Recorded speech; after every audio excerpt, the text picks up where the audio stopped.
Shoshilinch xabar. Assalomu alaykum hurmatli tomoshabin do'stlar, kanalimizga xush kelibsiz. O'zbekistonda sodir bo'layotgan muhim yangiliklarni o'tkazib yubormaslik uchun kanalimizga obuna bo'lib, like hamda podpisatsiya tugmachasini bosib qo'yishni unutmang. Jizzax yo'ldan o'tayotgan qiz avtomobil urib yuborishidan vafot etdi.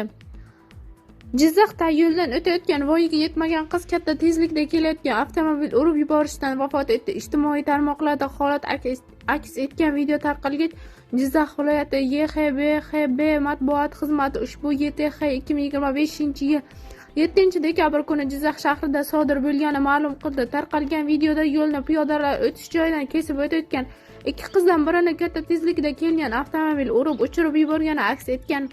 Voyaga yetmagan piyoda og'ir tan jarohati olgan. Jarohatlangan qiz shifoxonaga yotqizilgan bo'lsa-da, 2025-yil 20-dekabr kuni vafot etgan. Dastlabki ma'lumotlarga ko'ra, hodisa haydovchi tomonidan yo'l harakati qoidalari buzilishi natijasida sodir etilgan.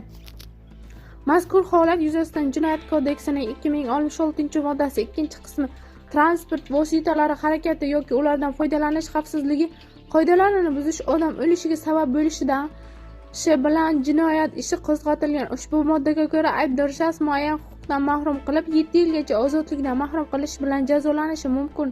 Ayni paytda gumon qilinuvchi qonunga muvofiq tartibda ushlangan.